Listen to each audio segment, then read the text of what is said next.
Hi, I'm retired Colonel Rob Manus. Folks, the deep state wants to shrink the army. And Beijing and Moscow, well, they're cheering, man. They're cheering. China's Xi Jinping, Russia's Vladimir Putin, and North Korea's Kim Jong Un just sent a warning shot to the United States by standing shoulder to shoulder at a massive military parade in Beijing.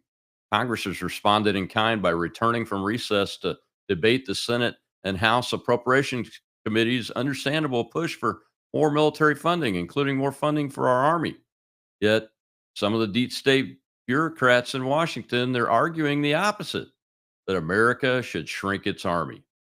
At a moment like this, such a move is going to be a colossal mistake.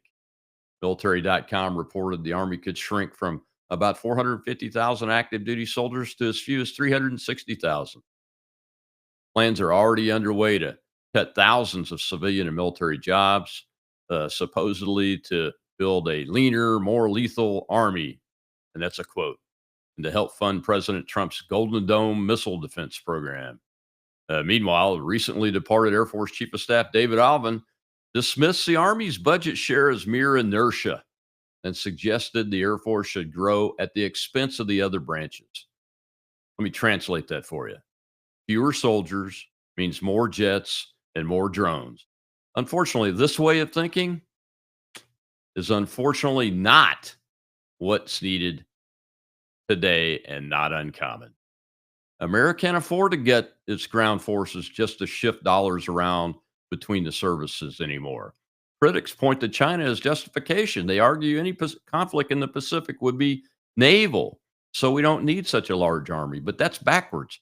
In an age where China's navy is far ahead of our own, the very reason the People's Republic hasn't dared to invade Taiwan or directly confront the U.S. isn't because of the U.S. Navy's aircraft carriers alone. It's because of America's overwhelming military might across the board, including its world class army.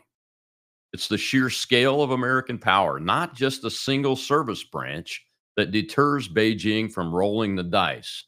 Yes, the Navy's carriers, floating airbase cities, if you will, are essential, but they're powerful, yes. They can only carry a limited number of aircraft with limited fuel and weapons. China, by contrast, can launch hundreds of aircraft from permanent land bases and fortified islands in the South China Sea, all backed by missile defenses and radar networks.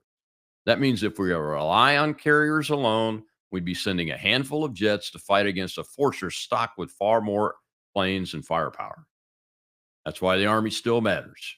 It's the backbone of American military power, the part China can't match. And it's what makes Beijing think twice before ever starting a fight in the first place.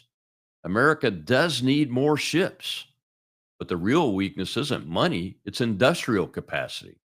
Even if we raided the Army's budget, our shipyards wouldn't be able to replace their losses fast enough in a long war. That's an American industrial problem, not a budgetary one. Slashing the Army is not going to fix it. If anything, it would make the United States weaker across the board, leaving China emboldened and our allies less confident in America's ability to stand firm.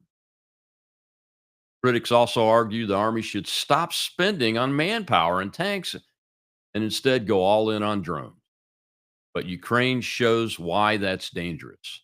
Yes, drones are vital, but both sides have already developed cheap countermeasures, jammers, netting, anti drone weapons. Russia isn't advancing because of drones. It's advancing because, as Defense News put it, Ukraine, quote, simply lacks sufficient manpower and traditional weapons, unquote. Wars are still won by soldiers taking and holding ground. For all the flashy tech, what really deters aggression is the raw strength of America's fighting men and women. A robust army reassures our friends and keeps our enemies guessing. It's also one of the biggest ladders of opportunity for young Americans looking for good jobs, skills, and a chance to serve their country. Downsizing it in the middle of rising global threats, that's absolute madness.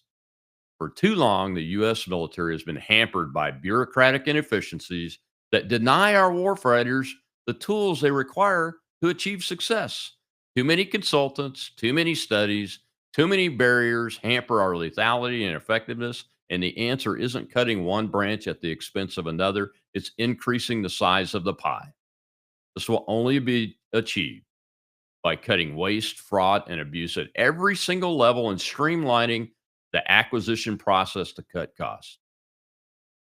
Air Force needs more aircraft and bases to deter China, just like the Navy needs more ships. Drones can help our warfighters, but they can't replace them. Carriers are indispensable, but they can't win without ground forces to back them up.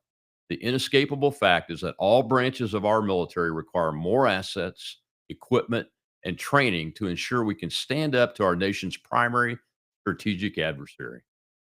Put simply, downsizing is not the answer, and cutting any branch of our military would be a gift to Beijing and their now friends, Moscow. Thank you very much.